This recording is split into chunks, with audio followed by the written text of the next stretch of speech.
Je vais du coup vous présenter le support. Je vous laisse me confirmer que vous le voyez bien. Est-ce que c'est bon pour tout le monde? Oui. Super.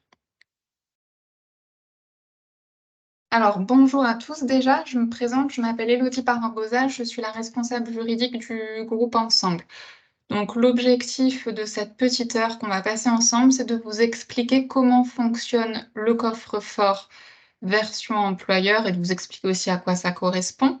Et j'ai également pris le parti de vous montrer quelques diapos pour vous expliquer comment fonctionne le coffre-fort des salariés et à quoi ça ressemble, pour que si jamais vous ayez un salarié qui vous en parle, vous ne soyez pas pris de court et que voilà, le salarié sente que vous connaissez un petit peu le sujet. Alors, le principe du coffre-fort, ça signifie que dès lors qu'on va mettre les bulletins de paye de vos salariés et également pour vous sur ce coffre-fort, vous n'avez plus besoin d'imprimer les bulletins de paye et de vous constituer un petit classeur où vous avez tous vos bulletins de paye archivés pour vous, et également que vous n'avez plus besoin pour vos salariés d'imprimer ces bulletins de paye et de leur remettre chaque mois. Le dépôt sur ce coffre-fort, aussi bien le vôtre que celui du salarié, vous permet d'archiver ces bulletins de paye à vie et du coup ont autant de valeur probante que les papiers aujourd'hui que vous leur remettez. Comment ça va s'articuler au niveau du coffre-fort? Il y a deux sites bien distincts qui existent. Il y en a un qui s'appelle DeskRH et je vous ai mis du coup dans le petit encadré vert le lien de connexion. Ça, c'est le lien que vous utilisez vous en tant qu'employeur pour vous connecter à votre coffre-fort. On a après un deuxième lien qui est dans le petit encadré bleu qui s'appelle iDoc Perso.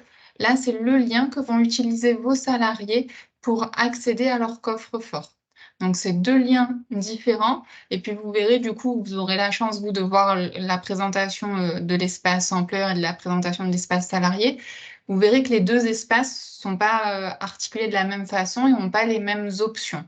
Donc, c'est bien normal. Mais que vous parliez de DeskRH ou de iDoc, c'est la même chose, c'est le coffre-fort. C'est juste qu'il y en a un qui est version employeur et l'autre qui est version salarié. Est-ce que déjà, jusque-là, tout va bien pour tout le monde? Oui. Super. Bon. Alors, qu'est-ce que vous allez faire, vous, sur votre espace DeskRH qui est votre coffre-fort employeur? Bah, bien évidemment, puisque c'est sa fonction première, vous allez pouvoir accéder aux bulletins de paye de vos salariés qui vont être archivés mois par mois sur votre coffre-fort. Alors attention, ils seront archivés à partir du moment où on active le coffre-fort sur votre dossier. Ça signifie que si j'active le coffre-fort à partir du mois d'octobre, vous retrouverez les bulletins de paye de vos salariés qu'à partir du mois d'octobre 2023. Il n'y a pas de reprise d'historique des anciens bulletins de paye sur votre coffre-fort. Donc, première fonctionnalité, bien évidemment, accéder aux bulletins de paye de vos salariés. Deuxième fonctionnalité, on le verra en détail, c'est la possibilité de voir où en sont vos salariés. C'est-à-dire que vous allez pouvoir voir si les salariés qui ne se sont pas opposés à la mise en place du coffre-fort ont bien activé leur espace. Ça, c'est important puisque... Alors, je suis désolée, apparemment, j'ai une personne qui arrive. Je suis obligée d'arrêter le partage pour aller accepter. Hop.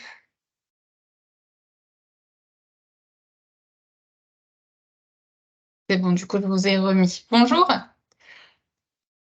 Du coup, on avait commencé déjà, j'avais juste expliqué que pour le coffre-fort, il y avait deux liens de connexion différents. Un si vous étiez en version salarié et un si vous étiez en version employeur. Vous avez manqué que ça.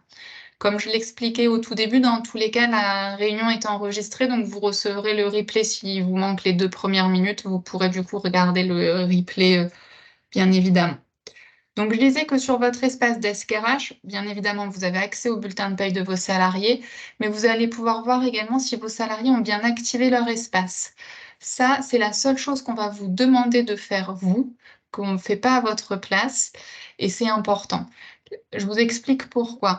Aujourd'hui, comme je vous le disais, si vos salariés n'ont pas refusé le coffre-fort, vous n'allez plus leur remettre leur bulletin de paye papier. Si au final, le salarié, quand il a reçu le mail d'activation de son espace, il l'a pas activé, ça signifie que concrètement, dans les faits, il n'a pas accès à ses bulletins de paye. Et bien évidemment, à un moment donné, ça va lui poser un problème, soit quand il va vouloir liquider sa pension de retraite dans quelques années, soit quand il va vouloir faire une démarche pour obtenir telle ou telle aide ou faire telle ou telle démarche administrative. Donc ça va être vraiment important que vous le regardiez de temps en temps et que les salariés qui n'ont pas activé leur espace, vous les relanciez quand vous les voyez, pour que vous leur disiez bah, faites attention, faites-le, c'est important. Ça, c'est les deux fonctionnalités de base de votre espace. Il y a une autre fonctionnalité qu'on ne préconise pas, mais bon, si vraiment c'est nécessaire, on peut vous le mettre en place. C'est le mode de distribution des bulletins de paye. Aujourd'hui, on a conseillé aux gestionnaires de paye de mettre en place ce qu'on appelle une distribution automatique des bulletins de paye sur les coffres-forts. Ça signifie quoi, la distribution automatique? Ça signifie que quand vous avez validé les bulletins de paye, votre gestionnaire de paye se charge d'envoyer les bulletins de paye aussi bien sur votre coffre-fort à vous que sur celui des salariés. Ce qui vous évite, vous, d'avoir besoin de vous connecter sur votre espace d'SKRH et de valider l'envoi sur les coffres-forts des salariés. On estime que du coup, la distribution automatique vous fait gagner du temps. C'est pour ça qu'on la préconise par rapport à une distribution manuelle qui vous oblige à vous connecter. Et du coup, bah, forcément, on va perdre au moins 5 minutes le temps que vous receviez la notification pour dire que c'est disponible, que vous vous connectiez, que vous validiez encore la distribution. Bah, vous allez perdre 5 minutes tous les mois. Donc ça, par défaut, on vous met en distribution automatique. Je sais que certains clients nous disent oui, mais moi je veux que les bulletins de paye impérativement se soient remis le premier de chaque mois sans faute. C'est-à-dire que c'est pas le 30, c'est pas le 2, c'est le premier. Effectivement, bah, nous, des fois, les payes, elles vont être faites le 28, le 29 ou le 30. Donc si on est en distribution automatique, forcément, vous n'êtes pas pile poil sur la date du premier à chaque fois en mise à disposition. Donc effectivement, si vous êtes dans une configuration comme celle-ci, vous pouvez demander au gestionnaire de paye de vous mettre en distribution manuelle. Ça signifie que vous, le premier de chaque mois, il faut impérativement que vous connectiez, que vous validiez la distribution.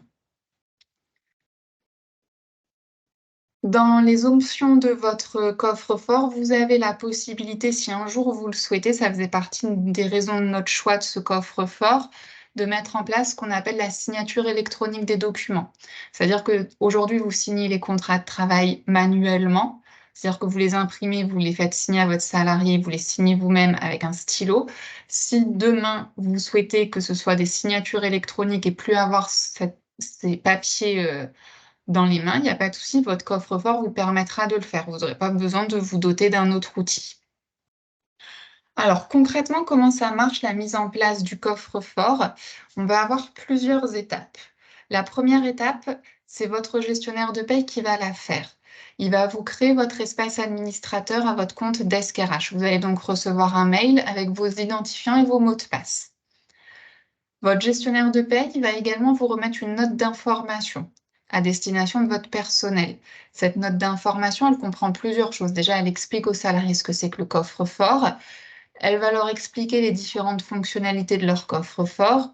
On a mis également en annexe de la note des impressions écran pour qu'ils sachent comment activer leur coffre-fort et comment l'utiliser. Il faut savoir qu'à vos salariés, s'ils le souhaitent, on propose la même chose que vous, hein, sous un format plus allégé d'une demi-heure. Ils peuvent se connecter à une web présentation s'ils préfèrent entendre quelqu'un parler plutôt que lire, il n'y a pas de souci. Donc cette note d'information, elle a pour but d'expliquer un petit peu tout ce fonctionnement à vos salariés, de faire la pédagogie à leur niveau. Cette note d'information, elle va comprendre aussi une liste d'émargement. Cette liste d'émargement, elle a deux utilités. Déjà, vos salariés qui d'office refuseraient le coffre-fort, il suffit qu'ils le notent sur cette liste-là comme quoi ils le refusent. Comme ça, on ne leur créera pas d'accès, il n'y a pas de souci. Et cette liste vous permet aussi, dans l'hypothèse où vous n'auriez pas des adresses mail professionnelles pour tous vos salariés, de récolter les mails personnels de vos salariés. Ça signifie qu'on a deux possibilités. Soit dans votre entreprise, tout le monde a une adresse mail professionnelle et vous n'avez pas besoin de vous embêter avec ces adresses mail personnelles. vous nous communiquez les adresses mail professionnelles, on va envoyer le lien d'activation sur les adresses mail professionnelles des salariés. Ce n'est qu'un mail de demande d'activation du compte. C'est pas parce que j'ai envoyé le lien de demande d'activation du compte sur le mail professionnel de votre salarié que son compte est lié à son mail professionnel. Je vous le montre pas dans cette formation parce que ça, on l'explique aux salariés de mémoire, pas à vous. Mais il faut savoir que quand le salarié valide son compte, à un moment donné, on lui demande à quel mail il souhaite rattacher son coffre-fort. Donc, c'est pas parce qu'on a envoyé le lien de connexion sur le mail professionnel que le coffre-fort est lié à ce mail professionnel. C'est au moment de l'activation que le salarié va dire à quel mail il souhaite rattacher son coffre-fort. Donc, soit vous avez ces mails pro et vous vous embêtez pas, vous nous les donnez et on envoie le lien d'activation dessus, soit vous n'avez pas de mail professionnel pour tout le monde et à ce moment-là, on va vous demander de nous récupérer un mail personnel pour tout le monde pour qu'on puisse envoyer le lien de demande d'activation à tout le monde sur les adresses mail personnelles. Donc, du coup, forcément, une fois que votre gestionnaire de paye vous a remis cette note, vous avez la nécessité d'aller la remettre aux salariés, d'aller faire compléter cette liste d'émargement. Une fois que c'est fait, vous nous la remettez, cette liste d'émargement. Dessus, on verra les salariés qui ont éventuellement refusé le coffre-fort pour ne pas leur créer, et on verra les mails qu'il faut utiliser pour créer les espaces. Votre gestionnaire de paye, il va se charger d'enregistrer tous ces mails personnels ou professionnels dans notre logiciel et il va se charger en masse de créer les coffres-forts des salariés. Vous verrez si vous vous amusez à naviguer un peu sur votre espace personnel, parce que c'est quand même ce qu'on vous crée en première étape, vous pourrez voir que vous pouvez créer les salariés, vous pouvez même leur envoyer les liens d'activation vous-même avec votre espace. On ne vous demande pas ça de le faire. Nous, on va s'en charger pour vous. Vous avez certes un espace administrateur, mais toute la partie de création de vos salariés, nous, on s'en charge en masse, puisque du coup, de nos logiciels, on arrive à extraire toutes les informations des noms, prénoms, numéros de sécu. Tout ça, on a réussi comment dire, un peu à l'automatiser pour que ce soit un peu moins manuel que si c'est vous qui vous amusez à le remplir, ça vous fait perdre du temps. Donc, c'est pas utile de le faire. Donc, comme je vous le disais, votre gestionnaire de paye, il va créer les espaces de vos salariés. Vos salariés vont donc recevoir un mail d'activation sur le mail que vous nous avez communiqué. À charge pour vos salariés d'activer leur coffre-fort. Une fois qu'on a fait ça, aussi bien vous que vos salariés, vous avez vos espaces ouverts, tout va bien. Comment ça se passe en fin de mois? Comme ça se passait antérieurement, c'est-à-dire que vous transmettez les informations de paye à votre gestionnaire de paye. Votre gestionnaire de paye vous réalise les bulletins de paye. Vous vérifiez avec votre gestionnaire de paye que tout est correct, qu'il n'y a pas d'éléments d'oubli aussi bien de votre part que de celle du gestionnaire de paye. Et une fois que vous êtes d'accord sur le contenu des bulletins de paye, si vous êtes en envoi automatique, ce qu'on vous préconise pour gagner du temps, votre gestionnaire de paye va envoyer les bulletins de paye sur votre coffre-fort à vous, employeur, et sur le coffre-fort du salarié en même temps. Dans l'hypothèse où vous auriez demandé à être en envoi manuel, on envoie sur votre coffre-fort et comme vous l'aurez compris, c'est à vous de vous connecter sur DeskRH et de valider l'envoi sur les coffres-forts individuels de vos salariés. Ça vous fait vous connecter sur DeskRH obligatoirement, sinon vos salariés n'ont pas leur bulletin de paye. Est-ce que jusque-là, tout est clair pour tout le monde? N'hésitez pas hein, s'il y a des questions. Moi, excusez-moi, j'ai une question. Allez-y. On fait bien d'abord tout comme avant sur Silae Oui. et après, il faut qu'on se reconnecte sur ça pour pouvoir imprimer les fiches de paye, si on en a besoin? Alors, c'est pas à vous de vous connecter à DeskRH pour envoyer des bulletins de paye. Comme je vous le disais, Non, c'est à non, votre non, gestionnaire de paye de les envoyer. Vous, mais après, si... nous, on a on travaille avec beaucoup de subventions et en Mhm. permanence, on est obligé d'envoyer les fiches de paye, donc je les D'accord. imprime. Oui, d'accord. Donc, vous, c'est autre chose, votre question. C'est comment je le fais pour envoyer mes bulletins de paye à tel et tel organisme financeur. Eh bien, Ouais, moi, il faut que je les effectivement, imprime, hein. voilà, vous avez deux possibilités pour imprimer vos bulletins de paye. Soit vous avez un espace au un accès au logiciel de paye. Vous Voilà, c'est ce pouvez que j'ai.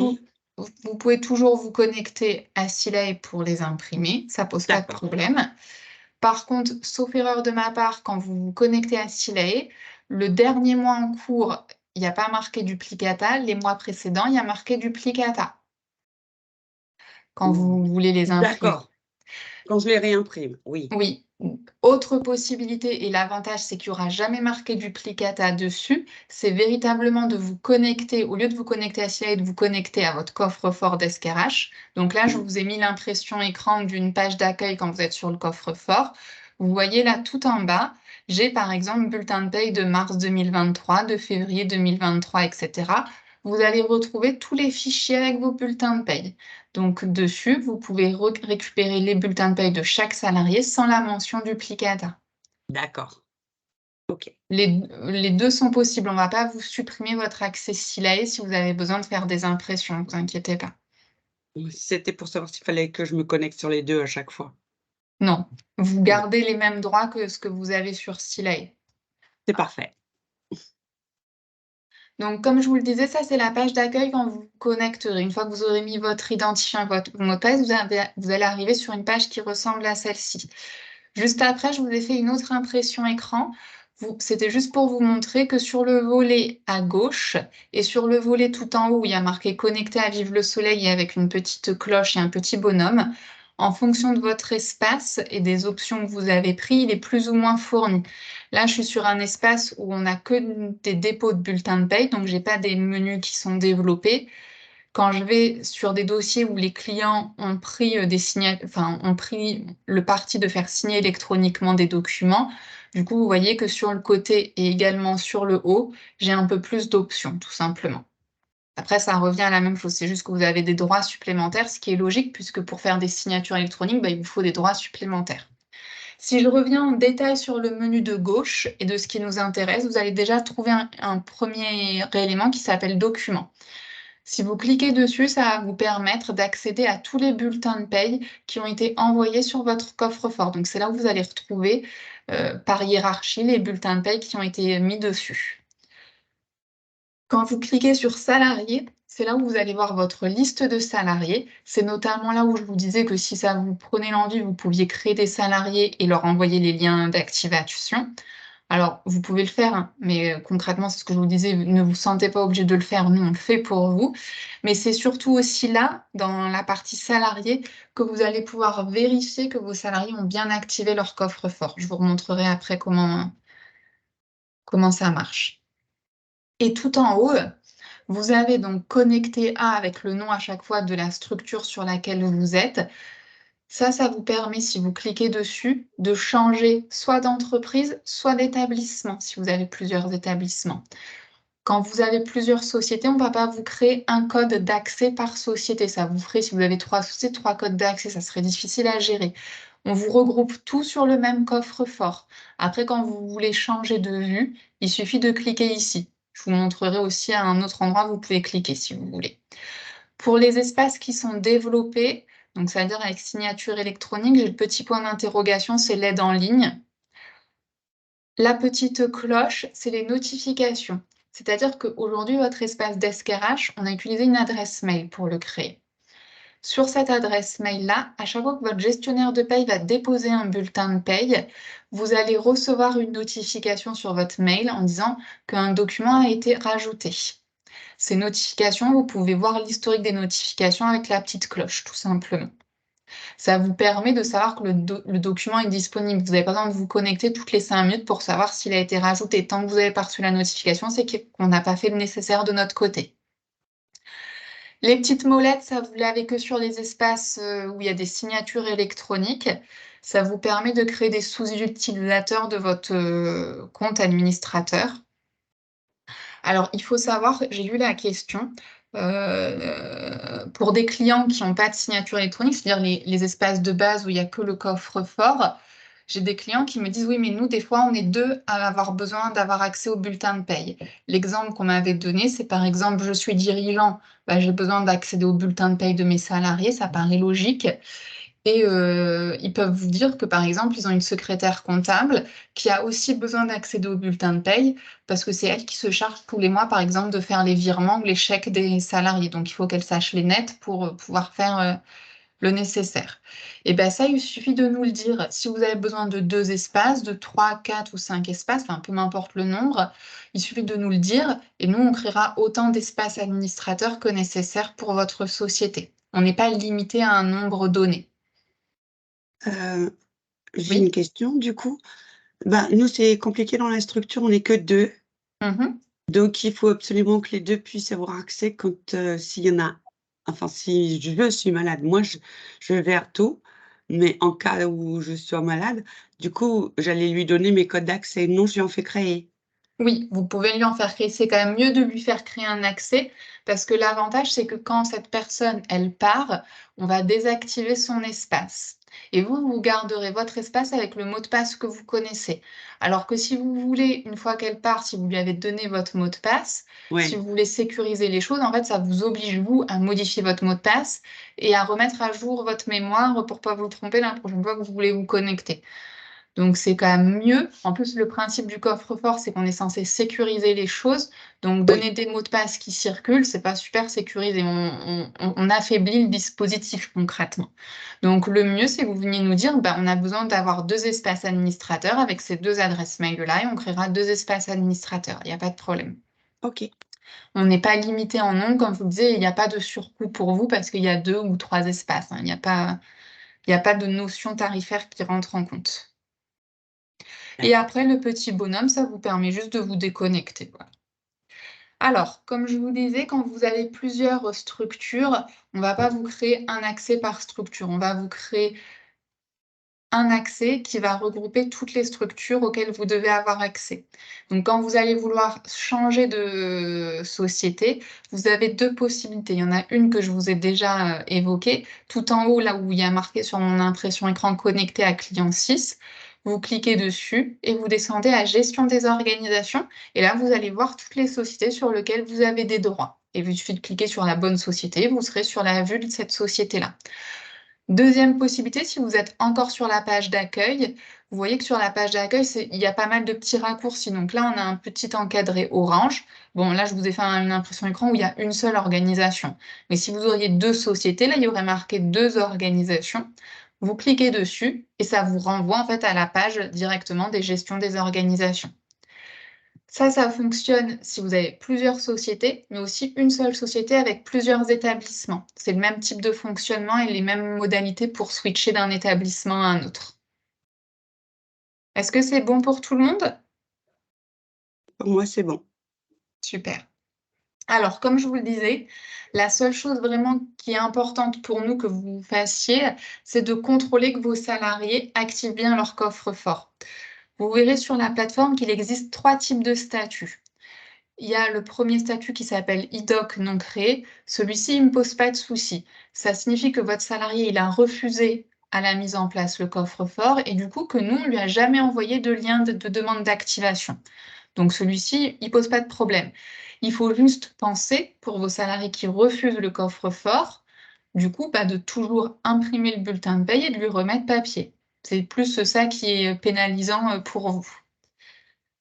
Vous allez avoir ensuite le statut IDOC finalisé. Celui-ci, pareil, il ne me pose pas de problème. C'est-à-dire que ce salarié, il a accepté la mise en place du coffre-fort, on lui a envoyé le lien d'activation et il a bien activé son espace. Ça veut dire qu'il a bien accès à ses bulletins de paye tous les mois. Le troisième, c'est celui qui s'appelle IDOC non finalisé. Et c'est celui-ci qui va me poser souci, parce que lui, officiellement, il n'a pas refusé le coffre-fort, donc vous lui remettez plus ses bulletins de paye papier. Par contre, il n'a pas activé son coffre-fort. Donc dans les faits, en fait, il n'a pas réellement accès à ses bulletins de paye tous les mois. Donc lui, il va falloir lui dire gentiment que il faut qu'il fasse le nécessaire pour activer son coffre-fort. Donc, tout simplement, quand vous avez cliqué sur Salariés, donc en dessous de Documents dans mon menu de gauche, vous allez retrouver la liste de vos salariés. Et vous allez avoir, là je vous ai mis une petite flèche, statut du coffre-fort. C'est là où vous voyez les fameux statuts du coffre-fort. Donc j'ai fait exprès, je vous ai fait une impression écran.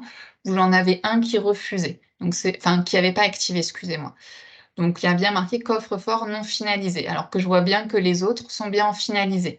Donc, c'est mon premier salarié, là, qui s'appelle Anja, qui va me poser problème. Ce salarié, il va falloir que j'aille le voir et lui dire de faire le nécessaire. Alors, des fois, ils n'ont pas fait le nécessaire, tout simplement, parce que comme c'est des mails qu'on envoie, bah, ça peut aller vite, que le mail, on le supprime par mégarde, ou qu'il soit passé dans les spams et qu'on n'y ait pas fait attention et que les spams soient supprimés de façon automatique tous les X jours. Donc, des fois, vous avez des salariés qui vous disent, bah ouais, mais je sais, tous mes collègues m'en ont parlé, mais moi, j'ai pas reçu le mail. Et ben dans ce cas-là, il n'y a pas de souci. Pour ces salariés qui vous diraient, oui, je sais, mais j'ai pas reçu l'info, soit bon, on renvoie un mail, ça c'est possible, mais le risque du mail, c'est encore qu'il aille dans les spams ou qu'il fasse pas attention. Deuxième possibilité, de votre espace, vous pouvez leur réimprimer de façon automatique un courrier d'activation qui va reprendre exactement les mêmes informations qui sont dans le mail. Donc le courrier se génère automatiquement en fait sur le côté, sur le menu de droite. Vous voyez qu'il y a marqué envoyer un courrier d'activation. Vous sélectionnez les salariés souhaités et vous faites tout en bas générer, ce qui permet de générer le courrier. Alors je vous en ai fait, je reviendrai en arrière après. Je vous ai fait un exemple de courrier où en fait vous voyez les informations qui vont être imprimées, où on explique ce que c'est que le coffre-fort. Et dans l'encadré orange, vous avez les deux informations qui sont essentielles pour activer le coffre-fort, c'est-à-dire déjà le lien d'activation, qui est un tout petit peu différent du lien après de connexion. Vous voyez que celui-ci, il y a marqué à la fin Activate au lieu de Login. Celui-ci, on l'utilise qu'une seule fois. Et en dessous, vous avez le code d'activation qui est demandé par le site à la première connexion. Vous avez aussi en dessous du carré orange aussi bien le lien pour accéder à toute l'aide en ligne du coffre-fort si le salarié a envie de regarder l'aide en ligne, et vous avez aussi le mail du support du site internet si le salarié, pour X ou Y raison, il a un problème. Je reviens du coup juste en arrière, c'était pour vous montrer ça. Donc, pour rappel, ce que je vous ai montré avant, c'était cette liste-là. C'est-à-dire que vous avez tous vos salariés et on voit sur la colonne statut du coffre-fort les différents coffres-forts. Mais du coup, ça peut être mélangé puisque vous pouvez avoir le premier qui en non finalisé, le deuxième en finalisé, puis le troisième en non finalisé. Donc déjà, premièrement. Et puis, si vous avez 100 salariés dans votre entreprise, forcément, vous avez ici une vue qui est tronquée parce que vous ne verrez pas vos 100 salariés sur la première page quand vous vous connectez. Il faudra faire avec les petites flèches pour aller voir les salariés suivants. Donc, quand on a beaucoup de salariés, des fois, c'est pas super pratique de regarder juste avec la colonne statut. Dans ces cas-là, tout en haut, vous avez ce qui s'appelle filtre. Vous pouvez filtrer et voir du coup les salariés qui sont que dans une certaine situation. Par exemple, là, je vous ai fait une impression écran où j'ai marqué coffre-fort non créé. Ça, c'est mes fameux salariés qui refusent. Donc, il faut que je leur imprime le bulletin de paye. Et bien, si vous mettez en filtre statut coffre-fort non créé, vous verrez que vos salariés qui ont refusé. Donc, si jamais un jour vous avez un doute pour savoir quel bulletin de paye il faut imprimer, ben, il suffit de le regarder comme ça, il n'y a pas de souci. Donc, vous pouvez filtrer en coffre-fort non créé ou non finalisé. Non finalisé, ça va vous permettre de véritablement voir les salariés qu'il faut que vous relanciez. Et ça, c'était le petit courrier que je vous ai montré. Est-ce que c'est bon sur les statuts des Oui, coffres-forts? Oui, oui, moi j'aurais une petite question. Bonjour. bonjour. Euh, Si on réimprime un courrier de réactivation, est-ce que le code d'activation c'est le même que celui qu'il avait reçu à l'origine, ou est-ce qu'il a une durée dans le temps, ce Non, code c'est le même. d'activation? C'est le même, d'accord. Bon, super, merci.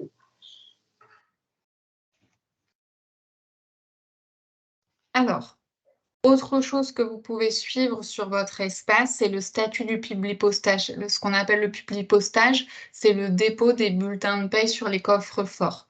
Donc, vous avez plusieurs statuts. Dans ceux qui vous intéressent, vous avez surtout le en erreur. En erreur, ça signifie que, en fait, quand votre gestionnaire de paye a voulu envoyer les bulletins de paye, pour X ou Y raison informatique, ça n'a pas fonctionné. Donc, la seule chose à faire, c'est qu'il faut relancer le dépôt. En cours de distribution, ça signifie qu'entre le moment où on clique sur le bouton Je distribue et le moment où ça arrive sur les coffres forts, il faut que les différents sites se mettent pas en cohérence, mais je trouve pas mon mot. Est-ce que vous comprenez si je dis en cohérence, Oui, se synchronise, excusez-moi, voilà, c'était ça que je cherchais comme mot. Donc se synchronise, ça prend quelques minutes, 2-3 minutes, donc sur ce laps de temps, du coup, vous verrez en cours de distribution en termes de statut. Finaliser, ça signifie que les dépôts ont bien été envoyés sur les coffres-forts de vos salariés et qu'ils y ont bien accès.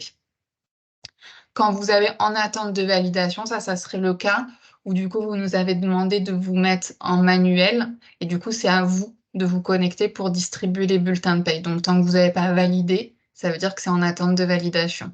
Et dans le pendant, c'est aussi le refus, c'est-à-dire que si vous étiez en dépôt manuel, que vous vous connectez et puis pour X ou Y raison, vous refusez le dépôt, vous voyez refuser au lieu de valider. Voilà. Est-ce que c'est bon sur vos espaces à vous? oui, et j'ai encore une question. Oui. Quand on est sur Stilae, moi, je les valide, les bulletins, pour que les gestionnaires puissent les éditer, enfin faire tous les... Mhm. Mais après, je revalide pas. Justement, c'est ce que je vous disais. Une fois que vous avez validé vos bulletins de paye de Stilae, donc normalement, en règle générale, vous les avez passés en bulle bleue ou en bulle verte. Ça dépend de comment vous fonctionnez avec votre gestionnaire de paye. En tout cas, le principe, c'est que vous les passez sur Stilae en bulle bleue. Une fois que vous les avez passés en bulle bleue, votre gestionnaire de paye, si vous êtes mis en distribution automatique, il va envoyer les bulletins de paye sur votre coffre-fort à vous et celui des salariés. Vous n'aurez pas besoin de faire autre chose. Non, ce que je comprends pas, c'est que moi, donc je rentre les congés, les choses, enfin ce qu'il y a Mhm. à modifier. Donc là, je valide et après, elle me renvoie les fichiers et là, je vérifie si tout est OK. Oui. Et donc, Ces j- fichiers, elle ne peut pas vous les envoyer par mail. C'est le même problème. En fait, aujourd'hui, on met en place des coffres-forts parce qu'on nous dit que c'est pas suffisamment sécurisé l'envoi des bulletins de paye par mail. Donc, que ce soit des brouillons ou des bulletins définitifs, le problème est le même. Il ne faut pas que votre gestionnaire de paye vous envoie des projets de bulletins de paye par mail. Au lieu vous les envoyer par mail pour que vous les regardiez sur votre boîte mail, il faut qu'une fois que votre gestionnaire de paye a fini de travailler, vous vous connectiez à Stilae, que vous regardiez les payes à partir de Stilae. Si elles vous conviennent, tout va bien. Si elles ne vous conviennent pas, vous lui demandez de modifier. d'accord. Mais euh, d'accord. Mais du coup, quand je valide, c'est pas à ce moment-là que les bulletins de pain sont envoyés. C'est une fois que je les ai refus et revérifiés, mais je revalide pas, Oui. c'est là que je Ah comprends ben pas. non, c'est pas au moment où vous saisissez vos variables qu'on envoie les bulletins de paye sur le coffre-fort, parce que sinon votre gestionnaire de paye, il n'a pas fait son boulot et les payes, elles sont peut-être fausses, parce que du coup, lui, il a tout son travail à faire. Vous, il y a deux choses totalement différentes. Il y a la validation des éléments variables de paye, qui a strictement rien à voir. Ça vous Ouais. permet juste de donner les variables de paye à votre gestionnaire de paye. Une fois que vous avez transmis vos variables de paye, votre gestionnaire de paye il fait son travail, c'est-à-dire qu'il faut qu'il contrôle tous les salaires bruts pour s'assurer qu'il n'y a pas de modification conventionnelle, que les taux d'heures sup sont corrects, que les lignes de cotisation sont toutes correctes. Une fois qu'il a fait son travail, avant, votre gestionnaire de paye devait sûrement vous envoyer par mail les brouillons pour que vous puissiez les regarder. Là, il ne vous les envoie plus par mail, ces brouillons, sinon ça ne sert à rien, le coffre-fort. Vous vous reconnectez à Stilae, vous regardez les payes qu'il a préparées sur Stilae. Une fois Je que vous suis les avez d'accord. regardées, Ouais. qu'elles vous conviennent, votre gestionnaire de paye les envoie sur le coffre-fort. Le coffre-fort, c'est vraiment la dernière étape finale. Je suis d'accord, mais quand il a fait son travail, à aucun moment je lui dis: «C'est OK». La plupart du temps, je lui dis rien. S'il y a un problème, je l'appelle et je lui dis: «Ah, j'ai un souci sur cette paye», mais je le valide pas sur Silae, Oui, mais le final. là, Et il maintenant, il va falloir... bah oui, il faut que vous les regardiez parce que si jamais le Non, mais je l'ai coffre regardé déjà. oui, mais du coup, va falloir lui dire que vous êtes d'accord, sinon il ne pourra jamais savoir quand est-ce qu'il peut les envoyer sur le coffre-fort. Parce que si vous les regardez Voilà, mais que vous ne lui dites pas ça va, il ne sait pas qu'il peut les envoyer et vos salariés n'auront jamais leur bulletin de paye. c'est ça que je vous dis. Et jusqu'à présent, je lui disais pas: «C'était bon». Si je lui disais rien, c'est que c'était bon, mais là, il faudra que je lui dise: «C'est Oui, OK». tout à fait. Donc ça vous oblige à vous connecter, à les regarder et à lui dire c'est bon pour qu'il puisse valider les envois. D'accord. Il faut que je enfin, que je lui envoie un message parce que sur Silae, je dis pas, «C'est bon, je les valide une deuxième fois», quoi.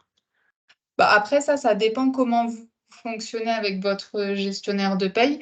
parce que vous pouvez aussi lui demander d'emblée que ce soit vous. En fait, sur Silae, vous avez différentes couleurs de bulletins de paie. Je ne sais pas si vous avez déjà Ouais, fait attention. Et en fait, ouais, on a une étape où les bulletins de paie sont bleus et après, ils passent au vert.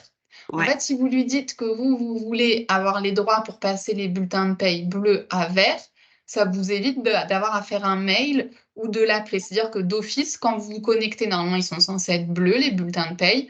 Vous les avez regardés, vous êtes d'accord avec les bulletins de paie, et vous avez juste à faire clic droit, envoyer sur le coffre-fort, et du coup, ça va les passer d'office en vert, et on sait que vous avez validé les payes.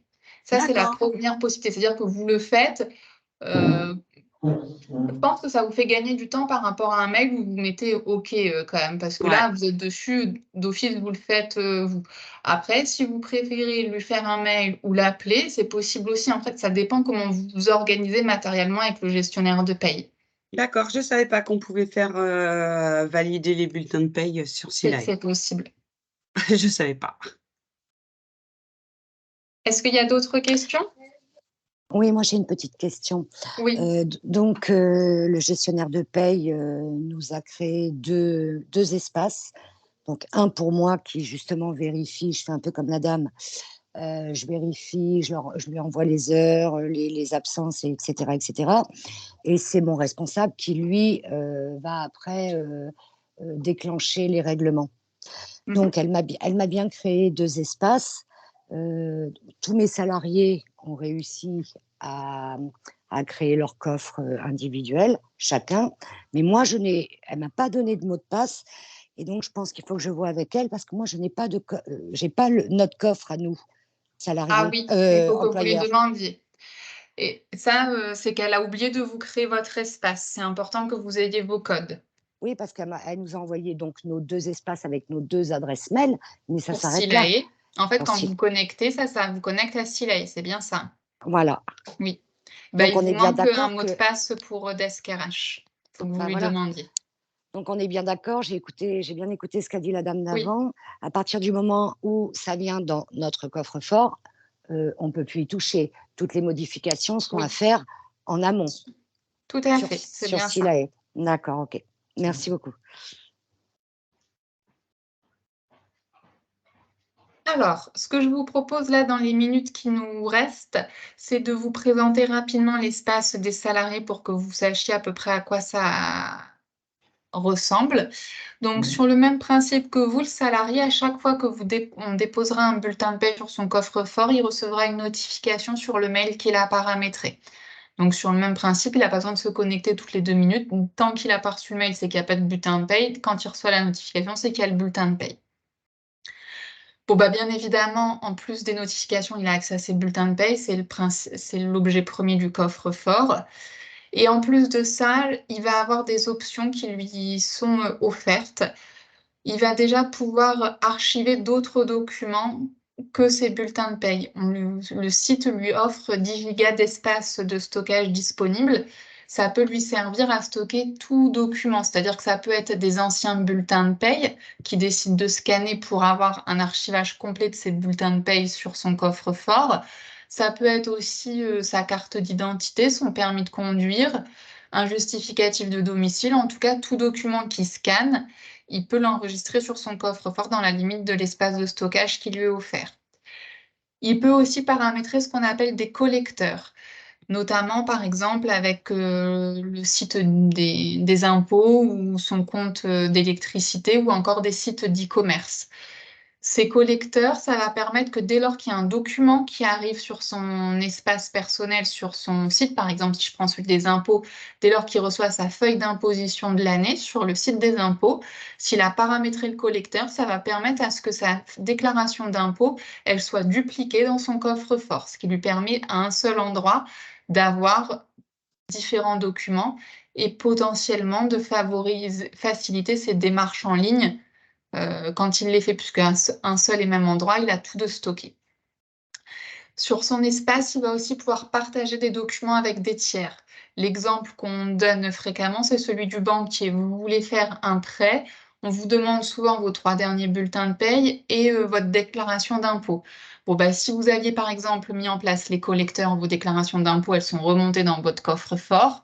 Vos bulletins de paye, a fortiori, vous les avez. Donc, il suffit d'aller dire que vous voulez partager avec votre banquier vos 3 derniers bulletins de paye et vos déclarations d'impôts. Et le banquier de votre salarié, pendant le laps de temps qu'il a autorisé à les consulter, pourra accéder aux documents. Autre fonctionnalité, bien évidemment, si vous mettez en place la signature électronique des documents, bien évidemment, il pourra signer électroniquement tous les documents que vous lui envoyez. C'est logique. Donc ça, c'est les fonctionnalités vraiment d'utilisation. Après, on a des fonctionnalités techniques que je ne vous ai pas développées pour vous, mais qui sont valides aussi pour votre espace. Le principe des coffres-forts, c'est que la seule restriction, c'est d'avoir une connexion Internet qui fonctionne. C'est-à-dire que vous pouvez être à l'autre bout du monde. Dès lors que vous avez une connexion Internet qui fonctionne, vous pourrez avoir accès à ce qu'il y a dans votre coffre-fort. J'ai pas de restrictions liées au matériel que vous utilisez, que ce soit un ordinateur, une tablette, un Mac, un smartphone, un iPhone, enfin peu importe. C'est conçu pour que ça fonctionne sur tous les supports dès lors que vous avez une connexion Internet valide. Et la dernière caractéristique, c'est que l'espace qu'on va créer à votre salarié, il va le garder à vie jusqu'à la liquidation de sa pension de retraite. Donc, ça veut dire que votre salarié reste, par exemple, 3 ans dans l'entreprise. Même quand il va sortir, au bout de la 4e année, il va conserver son espace, puisque comme il y a ses bulletins de paye dedans, il doit pouvoir y accéder jusqu'à la fin de sa carrière professionnelle. C'est la même chose également pour vous, hein. Aujourd'hui, les payes de votre société, elles sont gérées par nos soins. On peut entendre que dans la vie d'une entreprise, vous changez de tiers pour les bulletins de paye. Quoi qu'il arrive, vous garderez votre espace également d'SKRH. Il vous est personnel et à vie. Le seul cas où du coup vous y avez plus accès, c'est le cas où vous sortez de l'entreprise et on nous demande de déconnecter votre espace en tant qu'employeur. Alors, l'espace du salarié, quand il se connecte, ça se présente comme ça. Un petit peu sur le même principe que vous, il y a, excusez-moi, un menu à gauche où il y a différentes options. Et sur la page de connexion, on a des petits encadrés qui résument un peu où on en est sur chaque thématique. Donc, si je suis sur le premier onglet dans le menu à gauche, c'est l'onglet où il va y avoir tous les documents qui sont enregistrés. Donc, vous allez forcément avoir les bulletins de paye qu'on va avoir mis dessus. Et le salarié va pouvoir créer autant de catégories qu'il le souhaite. Pour créer des catégories, tout en haut, vous avez ajouté une catégorie dans le menu grisé. Donc, qui crée des catégories. Et dans les catégories, sur le côté, en haut à droite, vous avez de nouveaux dossiers, de nouveaux documents. Donc, il peut créer des dossiers dans les catégories et ajouter des documents. Tout ce qu'il enregistre lui-même, il peut le supprimer tout simplement au bout de la ligne, vous avez l'option supprimer. Donc, s'il veut supprimer les documents, il n'y a pas de souci. Par contre, sur les bulletins de paye que nous, on aura déposés, même si vous voyez le terme supprimer, il aura beau cliquer dessus, ça ne marchera pas la suppression. C'est normal. Parce que il faut qu'on puisse garantir qu'il ne fasse pas de fausse manipulation sur ces documents-là. Juste en dessous, vous avez un genre de petit triangle non fini. Ça, c'est le fameux module qui permet de partager des documents. Donc, il suffit qu'il clique sur Nouveau partage, qui est dans l'encadré orange, dans le menu grisé, et ça lui ouvre une fenêtre où on va lui demander l'adresse mail du destinataire. Donc, dans mon exemple de tout à l'heure, il met l'adresse mail de son banquier. Il donne la durée de partage. Vous avez un petit curseur là, avec un petit point orange à déplacer. Plus vous le déplacez vers la droite et plus ça augmente la durée de partage. Et en dessous, avec le petit plus documents partagés, il va aller choisir les documents qu'il veut partager avec son banquier. Et tout en bas, il clique sur finaliser pour que ça fonctionne. Si votre salarié n'est pas sûr de son coup, quand il se reconnecte sur son espace, je vous disais ça, cette page de connexion, ça vous donne l'indicateur où vous en êtes sur toutes les thématiques. Vous avez un petit encadré qui s'appelle 0 partage actif. S'il a bien validé son partage, là, il y aura marqué un partage actif. Et d'office, à la fin du délai, s'il a donc mon exemple 7 jours, à la fin du délai, d'office, le banquier ne peut plus accéder à ce qu'il y a dans le coffre-fort. Donc, il redescend d'office à 0 sans avoir rien fait. En dessous, vous avez la petite bassine avec un triangle, un carré et un rond. Donc ça, c'est ce qui permet de paramétrer les collecteurs. Donc, sur le même principe que le partage, il clique sur « Ajouter un collecteur », il met le lien du site internet, ses identifiants et son mot de passe. Et du coup, à chaque fois, ça va aller récupérer les informations qui sont déposées sur ces sites internet. Plus en bas, du coup, dans le menu orange, vous avez un petit point d'interrogation, donc c'est l'aide en ligne. Et le petit bonhomme, il a quand même son intérêt. Vous avez un sous-menu dedans. Dans le sous-menu, vous avez notamment Service. Service, ça va lui permettre, s'il le souhaite, d'enregistrer tous ses mots de passe et ses identifiants des différents sites internet. On a encore beaucoup de personnes qui nous disent des fois qu'elles ont des petits carnets avec tous leurs mots de passe. Ben, elles peuvent arrêter leur petit carnet et l'enregistrer dedans. Ce qui leur permet que même quand elles sont en vacances, si elles n'ont pas pris leur petit carnet, ben, de pouvoir accéder aux informations dont elles ont besoin. Vous avez en dessous de service quelque chose qui s'appelle accord de dématérialisation avec une petite pastille verte. Ça veut dire que mon salarié, il a accepté la dématérialisation de ses bulletins de paye. À tout moment, votre salarié peut revenir en arrière. Donc, il suffit qu'il clique sur ce petit bouton et qu'il demande d'arrêter la dématérialisation de ses bulletins de paye.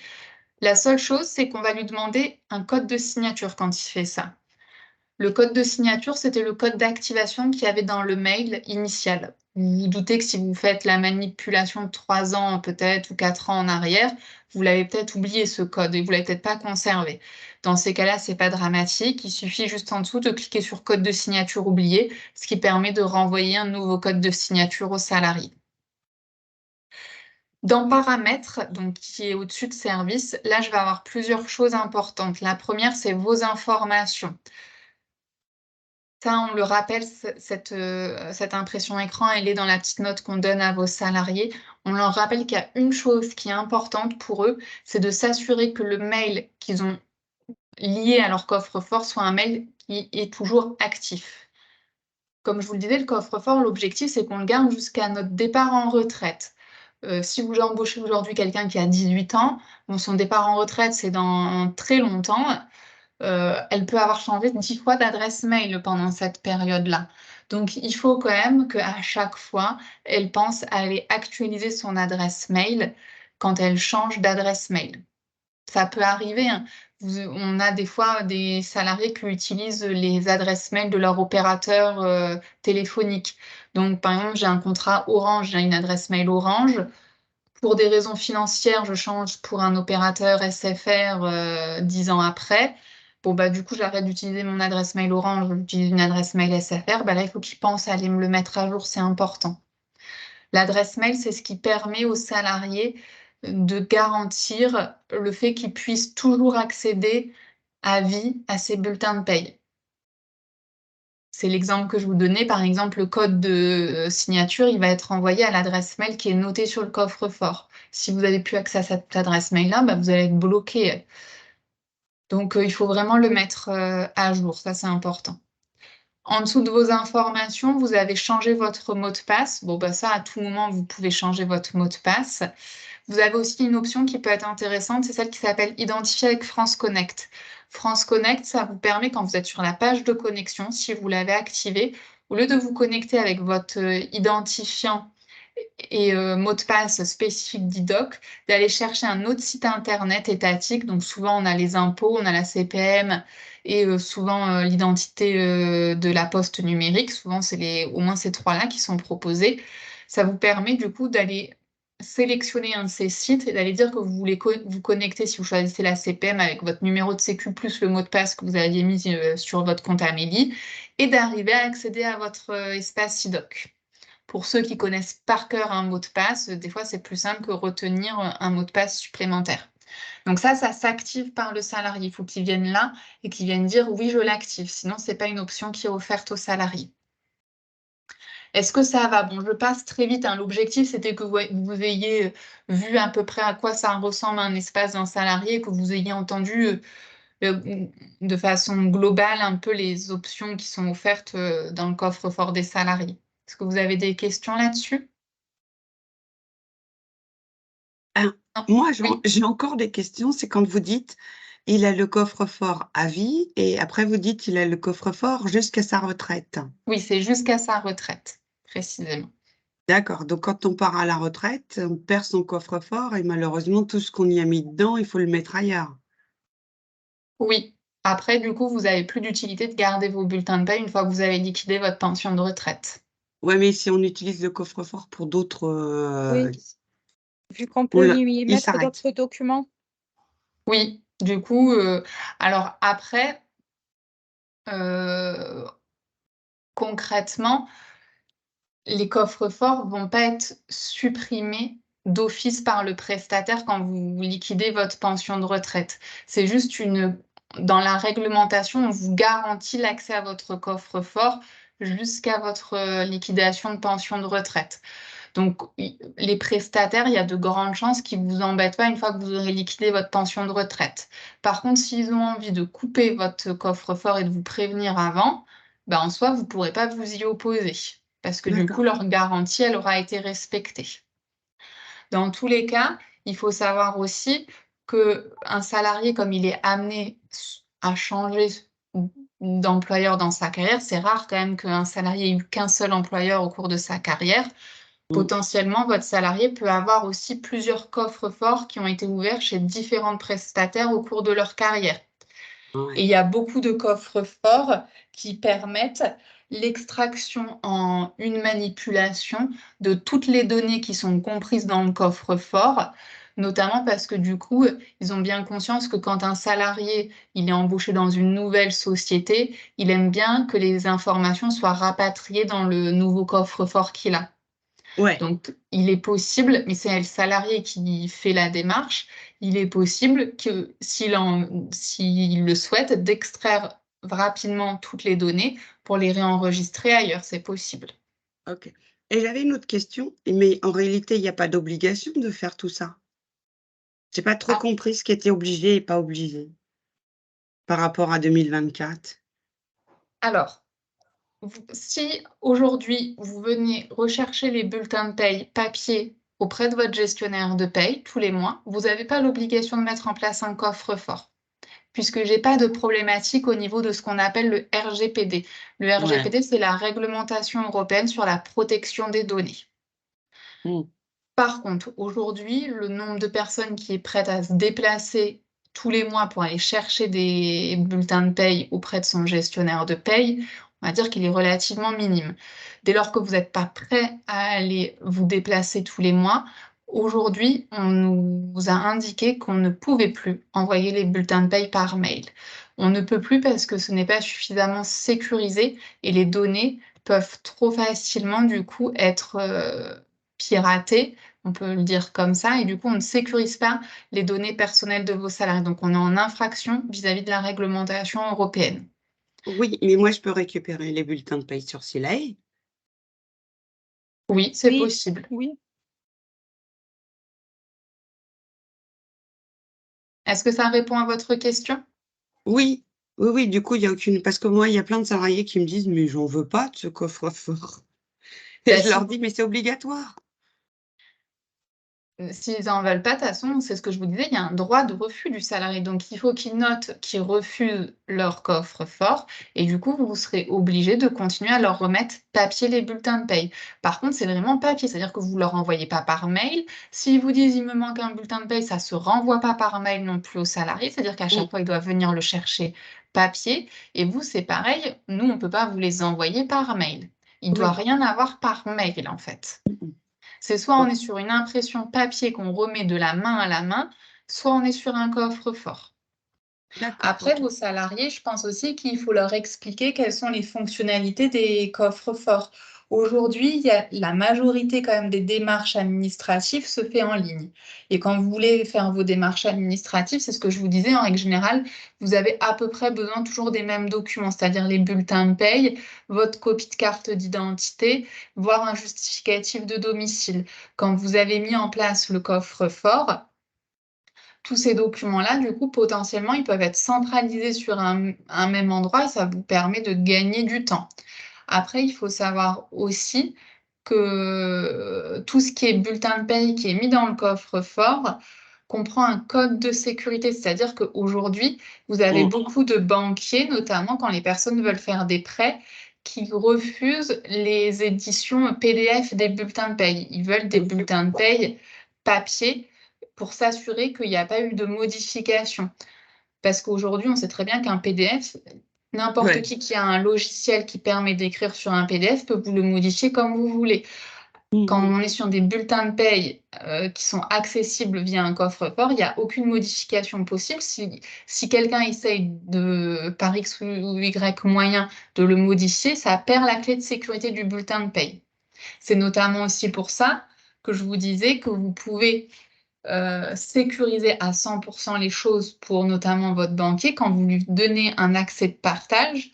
Alors là, Ouais. il est sûr de son coup à 100% sur le fait qu'il n'y a pas eu de faux derrière parce que il a accès véritablement à l'espace du coffre-fort du salarié que pour les documents qu'on a sélectionnés et il est certain du coup que le bulletin de paie n'a pas été modifié.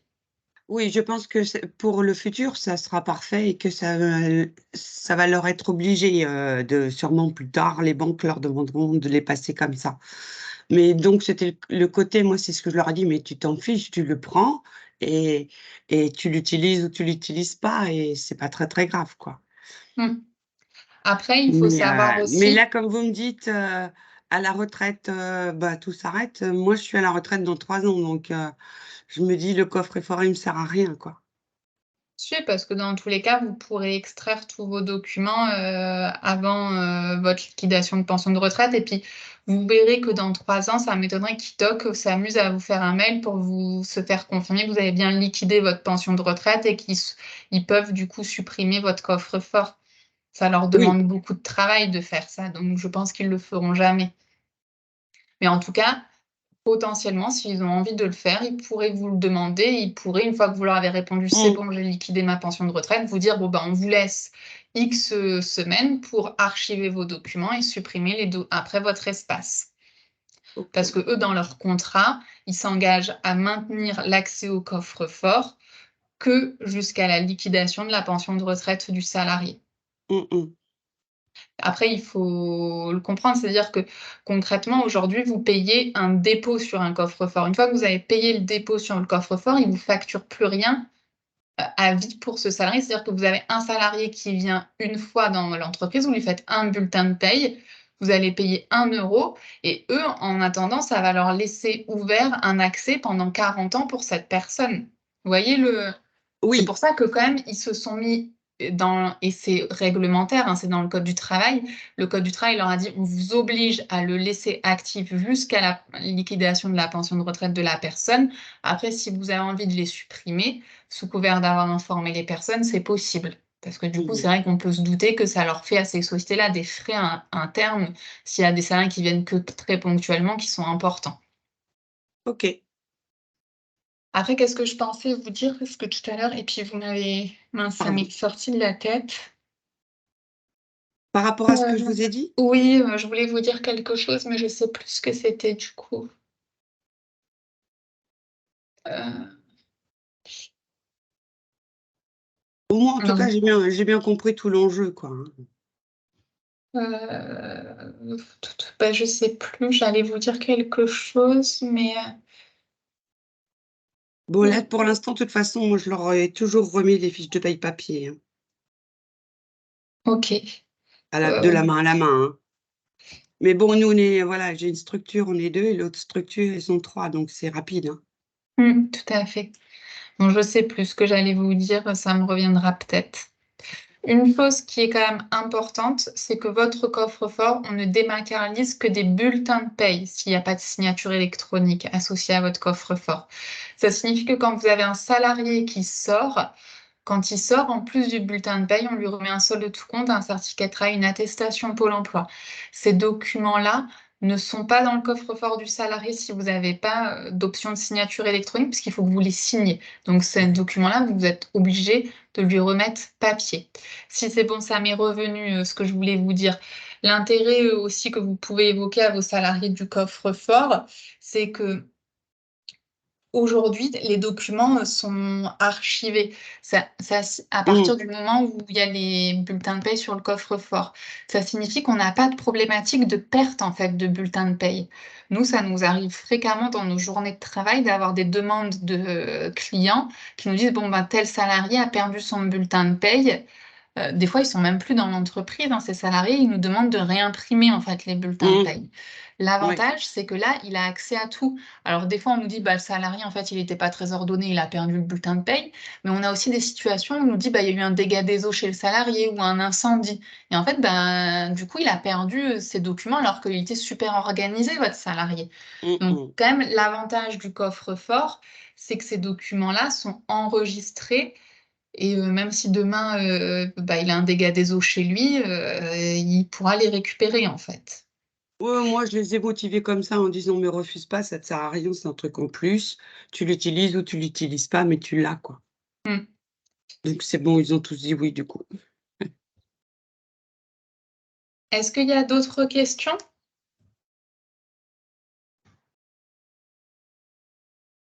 Moi, j'en ai plus. C'est bon pour tout le monde? Oui. Bah, du coup, je vous propose qu'on coupe la réunion, maintenant. Je vous enverrai dans quelques jours, du coup, le support et puis je vous enverrai aussi le lien si vous avez besoin d'accéder au replay. Je vous souhaite une bonne journée. Merci, à vous Au aussi. revoir. Merci Au beaucoup. revoir.